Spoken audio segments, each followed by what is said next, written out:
Welcome to my channel. మంచి మాట తెలుగు కథ. ఒక దుప్పి తనను వెంబడిస్తున్న వేట తోడేళ్ల నుండి తప్పించుకునేందుకు ఒక గొడ్ల చావిడిలో దూరింది. ప్రాణభయంతో తమ చావిడిలో దూరిన దుప్పిని చూస్తూ ఒక ఎద్దు, మిత్రమా, ఎందుకు నీ అంతట నీవే నీ శత్రువు గూటిలోకి దూరావు? ఇక్కడ ఎక్కువసేపు ఉండకుండా వెళ్ళిపో అని హెచ్చరించింది. బదులుగా దుప్పి, మిత్రమా, దయచేసి నేనెక్కడ ఉన్నానో అక్కడే ఉండనివ్వు. తప్పించుకునేందుకు సరైన అవకాశం రాగానే మెల్లగా ఇక్కడి నుంచి జారుకుంటాను అని చెప్పింది.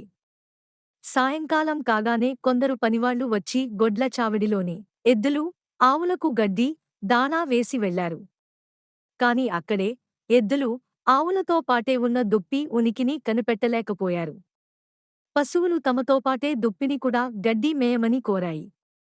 కాని, మిత్రమా, నువ్వు ఇప్పుడు మాతో పాటే గడ్డి మేయచ్చు. ఇప్పుడు వెళ్ళినవారు నిన్న పసిగట్టలేదు. కాని నీకు పొంచివున్న ముక్కు తప్పిపోలేదు. ఇప్పుడు మా యజమాని వస్తాడు.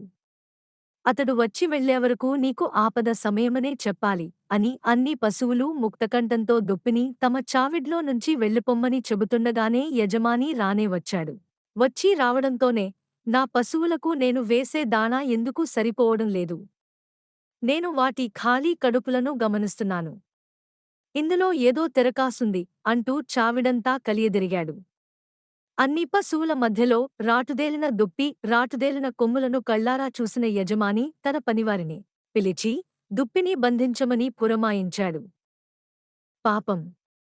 పశువుల మంచి మాట పెడచెవిన పెట్టిన దుప్పి గొడ్ల చావిడి యజమాని చేతిలో బందీ అయిపోయింది. For latest updates subscribe my channel. మీకోసం మరిన్ని వీడియోస్ చేస్తాను. Press the bell icon for notification. Thank you for watching.